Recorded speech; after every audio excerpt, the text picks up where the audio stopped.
بسم اللہ الرحمن الرحیم۔ خاموش رہنے والے لوگ اکثر وہ باتیں جانتے ہیں جو دنیا اکثر سننے کے لیے تیار نہیں ہوتی۔ کامیابی کی خوشی اور ناکامی کا دکھ ہر کوئی برداشت نہیں کر سکتا۔ جس طرح کمرے میں موجود چھوٹے چھوٹے سوراخ سورج کے ہونے کی گواہی دیتے ہیں، اسی طرح انسان کی چھوٹی چھوٹی باتیں اس کی تربیت اور اخلاق کی پہچان کروا دیتی ہیں۔ صبر کرو، کبھی کبھی آپ کو بہترین حاصل کرنے کے لیے بدترین حالات سے گزرنا پڑتا ہے۔ بندگی کا طریقہ پرندوں سے سیکھیں، جن کے گھونسلے طوفانی رات میں تباہ ہو جاتے ہیں، لیکن وہ صبح اٹھتے ہی شکایتوں کی بجائے اللہ رب العزت کی حمد و ثنا میں مصروف ہو جاتے ہیں۔ میرے لیے خاموشی کو چننا ہمیشہ ہی سب سے بہترین انتخاب ثابت ہوا۔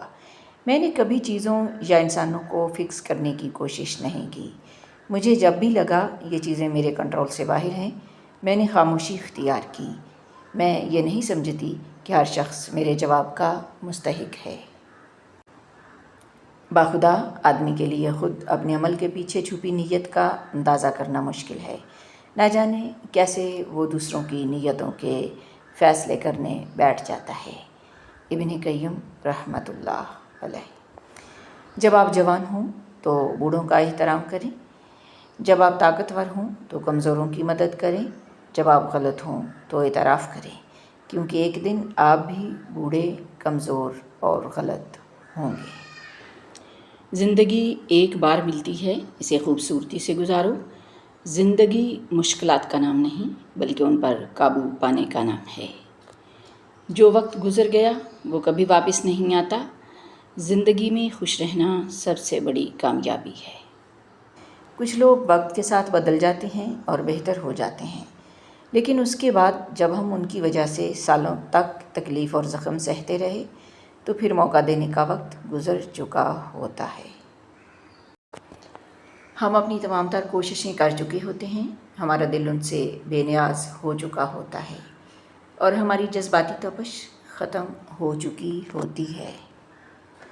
کبھی کبھی ہم اتنے تنہا ہو جاتے ہیں کہ ہمارے پاس دکھ بانٹنے کے لیے اپنی ذات تک موجود نہیں ہوتی۔ زندگی کے کچھ فیصلے بڑے سخت ہوا کرتے ہیں۔ جانے والے خود تو خاموشی سے چلے جاتے ہیں، مگر ان کی جدائی کا تیر جس کو لگتا ہے اس کی زندگی ہمیشہ کے لیے بے رنگ اور بے ذائقہ ضرور ہو جاتی ہے۔ کبھی کبھی پانی اپنی ندی میں واپس آ جاتا ہے، لیکن پھر وہ پینے کے قابل نہیں رہتا۔ جب رحمان سے مانگ رہے ہو تو یقین کے ساتھ مانگو، پھر ممکن ناممکن کی الجھن میں مت پڑو۔ جس سے تم مانگ رہے ہو وہ خزانوں کا بادشاہ ہے، اس کے لیے ایک کن کی بات ہے۔